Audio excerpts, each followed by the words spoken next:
కరీంనగర్ జిల్లా నారాయణపూర్ చెరువు కింద ఉన్న గ్రామాన్ని ముప్పు గ్రామంగా ప్రకటించి బాధితులకు న్యాయం చేస్తామని హామీ ఇచ్చారు ఎమ్మెల్యే మేడిపల్లి సత్యం. గత ప్రభుత్వ హయాంలో ముంపు గ్రామంగా ప్రకటించాలని ఉద్యమాలు చేసిన విషయాన్ని గుర్తు చేశారు. ప్రస్తుతం ముంపుకు గురవుతున్న కుటుంబాలందరికీ ప్రభుత్వం అండగా ఉంటుందని హామీ ఇచ్చారు. గ్రామాన్ని పూర్తి స్థాయిలో ముంపు గ్రామంగా ప్రకటించే దిశగా చర్యలు తీసుకుంటామన్నారు.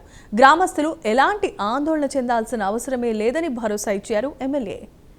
ఆ ప్రాజెక్టును పూర్తి చేస్తున్నాం. ఆ ప్రాజెక్టు పూర్తి కావద్దని చెప్పి అనేక మంది కుట్రలు చేస్తున్నారు. 2014 ముందే ఆ ప్రాజెక్టు 90% పనులు పూర్తయినాయి. కుడికాలువ కానీ ఎడమకాలువ కానీ 10 సంవత్సరాలు వాళ్ళకి అధికారం ఇస్తే ఒక తట్టెడు మట్టి తీయలే, 10 రూపాయల పైసలు కూడా వాళ్ళకి ఇవ్వలే.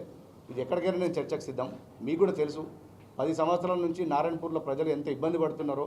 వాళ్ళు కేవలం కట్ట దిగినప్పుడు ఒక 3-4 రోజులు అక్కడ పక్కన గంగాధర్ల వివేకానంద స్కూల్లో క్యాంప్ వేసి బిక్కు అనుకుంటూ ప్రజలు చేసినప్పుడు కనీసం అప్పుడున్నటువంటి ప్రభుత్వం కనీసం పట్టించుకున్నటువంటి పాపన పోలేదు. మీరందరూ సాక్షులే. మీరందరూ కూడా వచ్చి వాళ్ళందరినీ ఓదార్చినటువంటి సందర్భం మనం చూసినాం.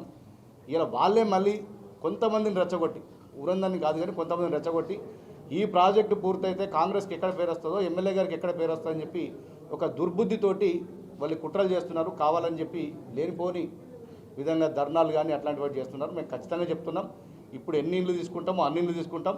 మిగతా వాటిని కూడా ఎక్కడెక్కడైతే ఎఫెక్ట్ అవుతాయో, ఏ ఇండ్లు ఎఫెక్ట్ అవుతాయో దశల వారిగా ఆ గ్రామాన్ని ముంపు గ్రామంగా ప్రకటించాలని చెప్పి నేను స్వయంగా అసెంబ్లీలో మాట్లాడిన అనేక సందర్భాలు. దాన్ని నేను ఉద్యమం కూడా చేసిన గతంలో.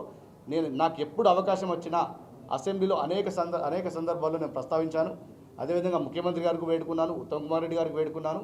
ఖచ్చితంగా ఏ ఇండ్లు అయితే ఎఫెక్ట్ అవుతాయో అవన్నీ కూడా తీసుకుంటాం.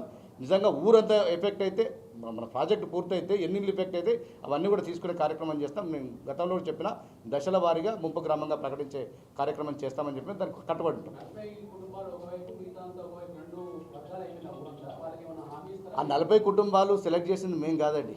అది గత ప్రభుత్వం బీఆర్ఎస్ ఉన్నప్పుడే ఏదైతే ముంపు గురవుతున్నాయో ఇండ్లు అని చెప్పి గత ప్రభుత్వం ఉన్నప్పుడు వాళ్ళే గతంలో ఉన్నటువంటి ఇంజనీర్లు అధికారులు ఆ 40 వాళ్ళే చేసిండ్రు.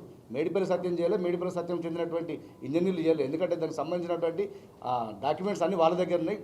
2014 నుంచి 23 మధ్యలో ఈ 40 ఇండ్లు ఎఫెక్ట్ అవుతున్నాయని చెప్పి అప్పుడు స్మితా సబర్వాల్ వీళ్ళందరూ వచ్చి ఈ 40 ఇండ్లు తీసుకోవాలని చెప్పారు. నేనుగా చెప్పింది అదే ఇల్లు తీసుకోవడానికి దానికి సంబంధించి మేము పరిహారం ఇప్పించిన వాళ్ళకి కనీసం ఒక 10 రూపాయలు వాళ్ళు పరిహారం ఇప్పించాలి 10 ఏళ్ళ అధికారం నుండి. నేను వచ్చినాక 23.5 కోట్లు విడుదల చేసిన, మళ్ళీ 20 కోట్లు కూడా ఇప్పుడు విడుదలకు రెడీగా ఉన్నాయి. మొత్తం గ్రామం తీసుకోవాలని నాకు కూడా ఉంది. కాబట్టి అక్కడ ఉన్నటువంటి పరిస్థితులు అది మనం తీసుకోమంటే తీసుకునే కాదు కదా. వాళ్ళు అధికారులు ఏ విధంగా నిర్ణయిస్తారు, ఇంజనీర్లు వాళ్ళంతా ఎక్స్పర్ట్స్ ఏ విధంగా నిర్ణయిస్తారో ఆ విధంగా నా డిమాండ్ కూడా తీసుకోవాలని నేను గతంలో అనేక సార్లు అసెంబ్లీలో మాట్లాడినా. మీకు కావాలంటే దానికి క్లిప్ కూడా చూపిస్తున్నాను. నారాయణపూర్ గ్రామాన్ని పూర్తిగా ముంపు గ్రామంగా ప్రకటించాలని చెప్పి నేను అనేక సార్లు మాట్లాడినా. ముఖ్యమంత్రి గారికి స్వయంగా ఆ గ్రామానికి ఉత్తమ్ కుమార్ గారు తీసుకొచ్చి ప్రోగ్రాం పెట్టిన. ఎందుకంటే ఆ గ్రామం మీద ఉన్నటువంటి కమిట్మెంట్ గతంలో మనం ఉద్యమించినాం. ఆ గ్రామానికి న్యాయం చేయాలని చెప్పి ఇరిగేషన్ మంత్రి ఉత్తమ్ కుమార్ రెడ్డి గారిని తీసుకొచ్చి ఆ గ్రామంలో మీటింగ్ కూడా పెట్టి అక్కడ ఉన్నటువంటి పరిస్థితులను మంత్రి గారికి ఎక్స్ప్లెయిన్ చేసిన. Thank you.